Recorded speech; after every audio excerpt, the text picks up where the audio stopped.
ఎవరు కావాలండి? News channel నుంచి వస్తున్నామమ్మా. అక్కడ పూజ జరుగుతోంది. నేను వెళ్ళి అమ్మతో చెప్పేసి వస్తాను. మీరు ఇక్కడే వెయిట్ చేయండి. అలాగేనమ్మా. ఓకే. అమ్మా గాయత్రి, ఈరోజు నీ బర్త్డే.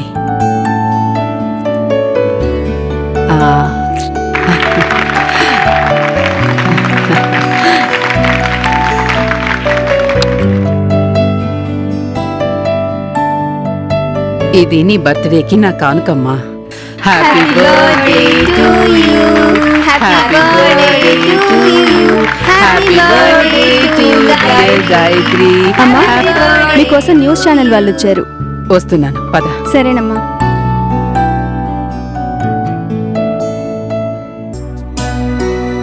నమస్తే అమ్మా. నమస్తే. నా పేరు చలపతి. మీరు కాదనకుండా నాకు ఇంటర్వ్యూ ఇస్తే నేను ఇంటర్వ్యూలు ఇచ్చేంత గొప్పదాన్నేం కాదు చలపతిరావు గారు. మీ గొప్పతనం మీకు తెలియకపోవచ్చు మేడం, మాకు తెలుసు కదా. ప్లీజ్. నేనేం చేశానని నన్ను ఇలా ఇంటర్వ్యూ అడుగుతున్నారు. మీరు నేను చెప్పదలుచుకున్నది పూర్తిగా చెప్పనివ్వండి. క్షమించండి మేడం, మీరేం చెప్పబోతున్నారో నాకు తెలుసు. ఎన్నో ఛానల్స్ వాళ్ళు, ఇంకెన్నో పత్రికల వాళ్ళు మిమ్మల్ని ఫోకస్ చేసి వాళ్ళ రేటింగ్ పెంచుకోవాలని ఎన్నో ప్రయత్నాలు చేశారు. కానీ మీరు నో అన్నారు, అవునా? నేను చేస్తుంది పిడికడంతా, దాన్ని కొండంతలుగా చెప్పుకోవడం నాకు నచ్చదు చలపతిరావు గారు. కౌసల్యాదేవి గారు, మీ గురించి మాకు బాగా తెలుసు. మీ గొప్పతనం మీరు ఒప్పుకోరు గాని ఇటువంటి ఆశ్రమాలు చాలా మంది సహృదయంతో నడుపుతూనే ఉన్నారు. నేనేం గొప్ప పని చేయడం లేదే, వాళ్లలో నేను ఒకదాన్ని, అంతేగా? కాదు, కానే కాదు. మీకు వాళ్లకు చాలా తేడా ఉంది. ఆకాశానికి భూమికి ఉన్నంత తేడా. నో, మీరు పొరపాటు పడుతున్నారు. నేను పొరపాటు పట్టం లేదు మేడం, నిజమే చెప్తున్నాను. ఏమిటా నిజం? సహృదయులు ఎంతో మంది ఆశ్రమాన్ని నడిపిస్తున్నారు, ఒప్పుకుంటాను. కానీ వాళ్లలో ఏ ఒక్కరూ కూడా అనాథలకు కుటుంబాలను ఏర్పాటు చేయలేకపోతున్నారు. అది నేను గొప్ప అనుకోవడం లేదు చలపతి గారు. అది గొప్పే మేడం. ఓకే, నిజంగా మీరు గొప్పే అనుకుంటే మీ వంతు సహాయం మీరు చేయండి. సంతోషంగా, కానీ సహాయంగా కాదు మేడం. మీరు ఒప్పుకుంటే బాధ్యతగా స్వీకరిస్తాను.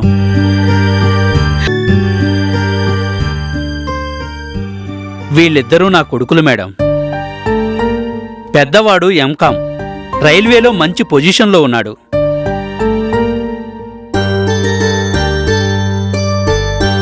చిన్నవాడు సాఫ్ట్వేర్లో బాగా సంపాదిస్తున్నాడు.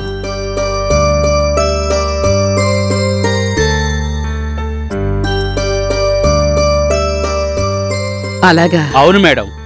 వాళ్ళిద్దరికీ మీ ఆశ్రమం నుంచే 2 అమ్మాయిలనిచ్చి వివాహం మీ చేతుల మీదుగా జరిపిస్తే చాలా సంతోషిస్తాను మేడం. పెళ్లి ఖర్చులు కూడా నేనే భరిస్తాను మేడం. చాలా సంతోషం చలపతి గారు. నన్ను గొప్ప వ్యక్తి అన్నారు, అది నిజం కాదు. నా దృష్టిలో మీరు చాలా గొప్పవారు. మీరెలాగైనా అనుకోండి, నాకు కావలసింది ఒక్కటే. మీ పెంపకంలో పెరిగిన అమ్మాయిలు నా ఇంట్లో దీపం వెలిగించాలి. తప్పకుండా వెలిగిస్తారు. అంతేకాదు చలపతి గారు, నేను ఈ విషయంలో మీకు చాలా రుణపడి ఉంటాను. అంత మాట అనకండి మేడం. రేపు మీ 2 అబ్బాయిలతో ఇక్కడికి రండి, అమ్మాయిల్ని చూపిస్తాను, చూడండి. మీకు అమ్మాయిలు నచ్చితే వాళ్లతో పెళ్లి జరిపించేద్దాం. పెళ్ళే కాదు మేడం, పెళ్లి రోజున మీరు మా ఛానల్కి ఇంటర్వ్యూ కూడా ఇస్తున్నారు. Thank you madam. నాకు చాలా సంతోషంగా ఉంది. ఈ సంతోషాన్ని నా ఫ్యామిలీ మెంబర్స్తో కూడా మీరు షేర్ చేసుకోవాలి. వస్తాను మేడం. అలాగే. నమస్తే. నమస్తే.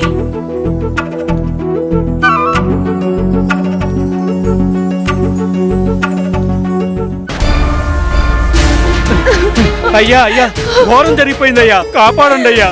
సరే సరే, కంగారు పడకండి. మీరే కాపాడాలయ్యా. అయ్యో, ఏంటమ్మా ఇది? లే పైకి లే. నువ్వేం కంగారు పడ మాకు, ముందు ఏడు పాపు. అసలేం జరిగింది? మా ఇంట్లో దొంగతనం జరిగిందయ్యా. ఇంకా పెళ్లి 2 రోజుల్లో జరగాల్సి ఉంది. మా అమ్మాయి పెళ్లికని కష్టపడి రూపాయి కూడబెట్టుకున్న డబ్బంతా దొంగలు ఎత్తుకెళ్ళిపోయారయ్యా. నగలు డబ్బు దొంగలు దోచుకెళ్లారు. పెళ్ళెలా జరుగుతుందనేగా మీ బాధ? అన్నీ పోతే పెళ్ళెలా జరుగుతుంది బాబు? నా కూతురి తలరాత బాలేదు బాబు. అదేరి పడకండి అయ్యా, ఇలాంటి విషయాల్లో మా ఎస్ఐ గారు మంచి ఎక్స్పర్ట్. పోయిన మీ నగలు డబ్బు వస్తువులు అన్నీ మీకు వచ్చేలా చూస్తారు. నిజంగానా బాబు? నిజమేనయ్యా. అయితే మా అమ్మాయి పెళ్లి జరుగుతుందా సార్? తప్పకుండా జరుగుతుందమ్మా. మీరేం కంగారు పడొద్దు. నమస్తే సార్.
ఎస్ఐ గారి లుక్కు నీ మీద పడింది అంటే ఆ దొంగతనం నువ్వే చేసి ఉంటావు. మీరు అదే అంటారేంటి సార్? 4 రోజులుగా నేను లేను. రాత్రి వచ్చి మంచం మీద పడుకున్నావు కదరా? అవును సార్. ఒరే సాంబా, ఎస్ఐ గారి గురించి నీకు బాగా తెలుసు కదా. సావు దెబ్బలు తిని నరాలన్నీ బయటకు వచ్చి కాళ్ళు చేతులు విరగాలట్రా. కనీసం 6 నెలలనే పడుతుందిరా నువ్వు కోలుకోవడానికి. బాగా ఆలోచించుకో. నేను దొంగతనం చేయలేదంటే నమ్మరేంటి సార్?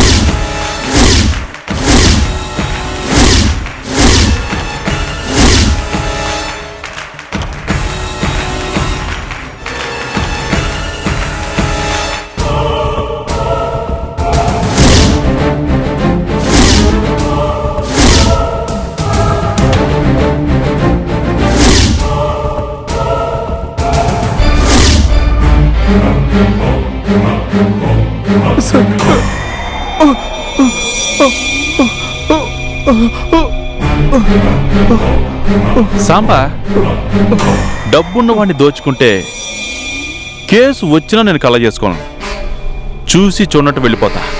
కానీ పేదవాళ్ళకి అన్యాయం జరిగితే ఎముకలు విరిచైనా నిజాలు చెప్పిస్తా. రెండో ఒక్క పొడి ప్యాకెట్ ఓపెన్ అయిందనుకో, నన్ను ఆపడం ఎవ్వడి వల్ల కాదు.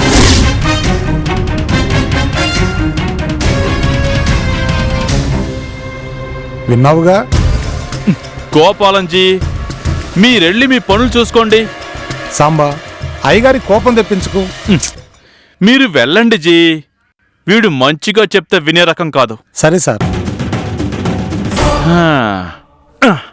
సాంబా సార్, నా లాఠీకి పని తగిలి చాలా రోజులైంది.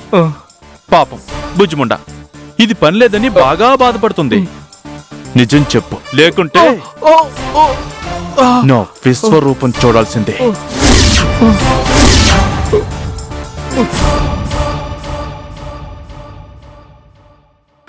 సార్, నేనే ఆ దొంగతనం చేశాను. తెలుసు సాంబా. ఆ నగలు వస్తువులన్నీ ఎక్కడ దాచావు? చెప్పు చెప్పు చెప్పు. అన్నీ మీకు అప్పగిస్తాను sir. Good, very good. Gopalam గారు సార్, మన సాంబాగాడు బుద్ధిగా దొంగతనం చేశానని ఒప్పుకున్నాడు. మనం వీడితో పాటు వెళితే వీడు దొంగతనం చేసిన నగలని మనకిచ్చేస్తాడు. అవి మనం తీసుకొచ్చేద్దాం. ఎందుకో ఈరోజు మన సాంబాగాడు తెగ ముద్దొస్తున్నాడు. నాకు లాఠీకి ఏ పని లేకుండా పోయింది. సాంబా పద, వెళ్ళి చక్కగా ఆ నగలన్నీ తీసుకొచ్చేద్దాం. సరేనా? అలాగే రా, సార్. రండి గోపాలం గారు.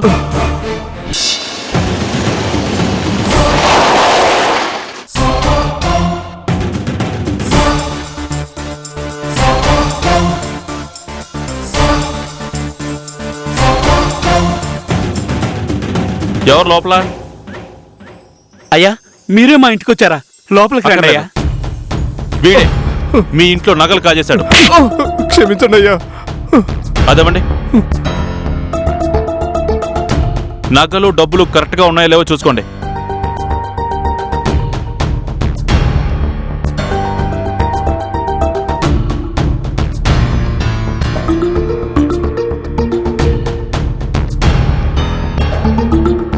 అన్నీ ఉన్నాయ్యా. చాలా సంతోషం బాబు. మా నగలు డబ్బులు పోయి పెళ్లి జరగదనుకున్నాం. భగవంతుడు మీ రూపంలో వచ్చి నగలు డబ్బు మాకిచ్చేలా చేశాడు. మీ దయ వల్ల మా అమ్మాయి పెళ్లి తప్పకుండా జరుగుతుందయ్యా. మీరు మాకు ప్రాణం పోశారయ్యా. మీరు మాకు దేవుడి కంటే గొప్పయ్యా. ఇకపై మేము మైసమ్మని కాదు, మిమ్మల్నే కొలుస్తాం. అంత మాట అనకండి. ఏముంది, నా డ్యూటీ నేను చేశాను.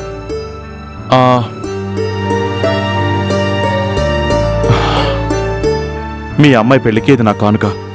సంతోషం బాబు. ఇక పెళ్లి పనులు చూసుకోండి.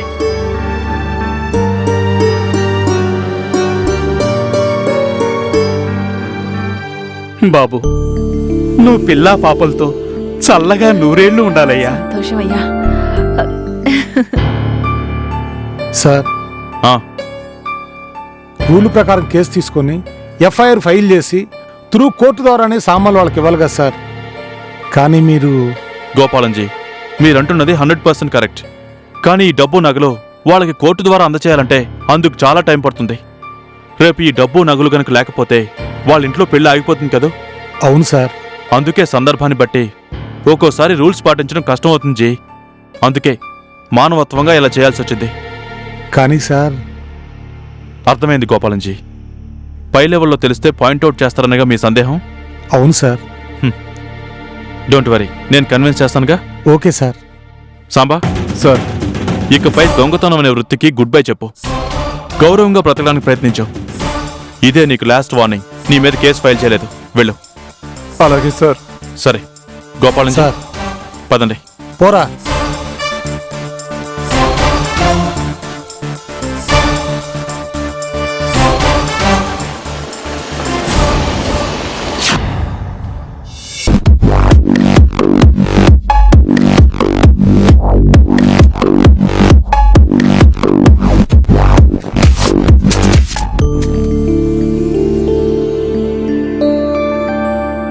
యాండి టీ.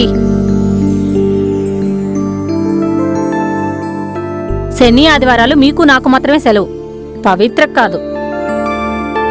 సెలవు లేకపోవటం ఏమిటి కృష్ణ? శనివారం బ్యాంక్ హాఫ్ డేగా. పేరుకే హాఫ్ డే సెలవు. టైం 5 కావస్తోంది, ఇంకా రాలేదు చూడండి. పవిత్ర ఉద్యోగం బ్యాంకు మేనేజరు, చాలా బాధ్యత గలది. క్లర్క్ కాదు, అకౌంట్స్ క్లోజ్ కాగానే వెళ్ళిపోవటానికి. అన్నీ తెలిసి కూడా నువ్వు ఇలా మాట్లాడితే ఎలా?